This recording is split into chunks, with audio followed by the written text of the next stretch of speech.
दोस्तों, लाइट हमारे यूनिवर्स का सबसे फास्टेस्ट ट्रैवल करने वाला चीज़ है, जिसका स्पीड है करीब 299,792,458 मीटर पर सेकेंड।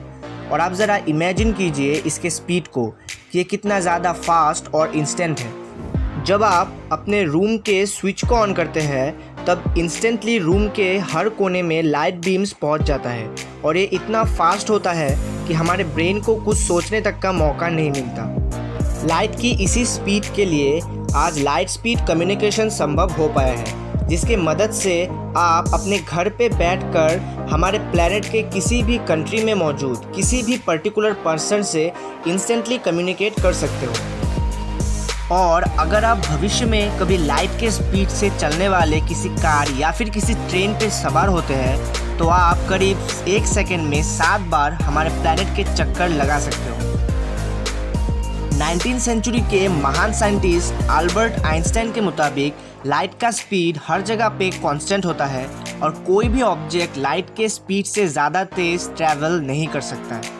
लेकिन दोस्तों, एक तरफ से लाइट जितना फास्ट है उतना ही स्लो। लाइट की स्पीड हमें इतना फास्ट इसलिए लगता है क्योंकि हम बहुत छोटे हैं और हमारा प्लैनेट भी बहुत ही छोटा है। लेकिन जैसे जैसे हम हमारे प्लैनेट से निकल के हमारे ऑब्जर्वेबल यूनिवर्स के अकॉर्डिंग देखेंगे तब हमें पता चलेगा कि लाइट असल में कितना ज़्यादा स्लो है। चलिए मान लीजिए कि हम फ्यूचर में चांद पे जाके रहने लग जाएं, जो कि हमसे करीब 384,400 किलोमीटर की दूरी पे मौजूद है।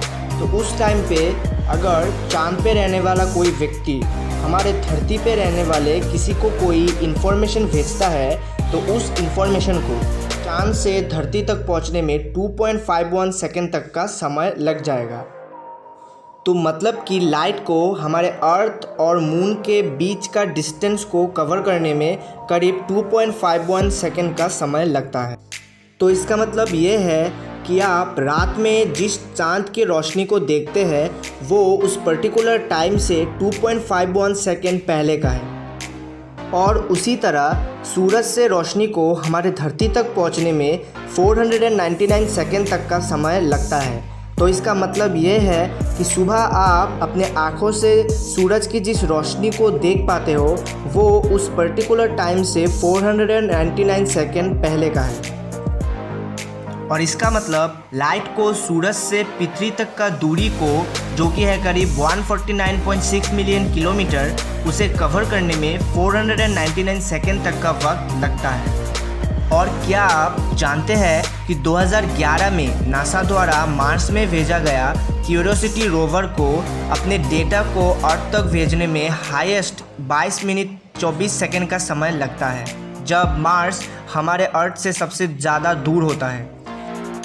और इसी तरह हमारे सौरमंडल के सबसे आखिरी ग्रह नेपच्यून पे सूरज की रोशनी को पहुंचने में करीब 249.98 मिनट्स तक का समय लगता है। तो देखा दोस्तों, रोशनी को हमारे सौरमंडल के ग्रहों तक पहुंचने में ही कितना समय लग रहा है। तो चलिए अब हम हमारे सोलर सिस्टम से बाहर निकल के हमारे सबसे क्लोजेस्ट स्टार प्रॉक्सिमा सेंचुरी की बात करते हैं। प्रॉक्सिमा सेंचुरी से लाइट को अर्थ तक पहुंचने में 4.2 लाइट ईयर्स तक का समय लगता है। तो ज़रा सोचिए, लाइट को भी हमारे सबसे क्लोजेस्ट स्टार से अर्थ तक का सफ़र तय करने में 4 साल का समय लगता है। और अगर हम हमारे अभी के टेक्नोलॉजी को यूज़ करके उस स्टार तक का सफ़र तय करते हैं तो हमें करीब 6,300 साल लग जाएंगे उस स्टार तक पहुंचने में। और ऐसे ट्रिलियंस ऑफ स्टार हमारे मिल्की वे गैलेक्सी में ही मौजूद है, जो कि हमारे धरती से हज़ारों लाइट ईयर्स की दूरी पे मौजूद है। हमारे मिल्की वे गैलेक्सी का डायमीटर ही है करीब 1,05,700 लाइट ईयर्स। और ये तो कुछ भी नहीं है, हमारे यूनिवर्स में मिल्की वे गैलेक्सी की ही तरह ट्रिलियंस ऑफ गैलेक्सीज मौजूद हैं।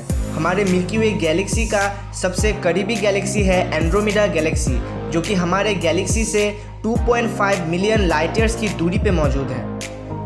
हम इंसानों द्वारा देखा गया अब तक का सबसे दूर का ऑब्जेक्ट है MACS J1149 लेंस स्टार, जो कि हमारे धरती से 14 बिलियन लाइट ईयर्स की दूरी पे मौजूद है।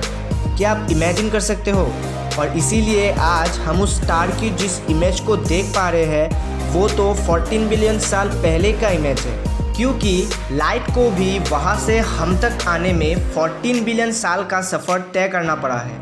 मतलब कि हम हमारे अतीत को देख पा रहे हैं, और अगर हम आज इंस्टेंटली उस जगह पे पहुंच जाए जहां पे वो स्टार है तो वो स्टार शायद अभी वहां पे मौजूद ही नहीं होगा।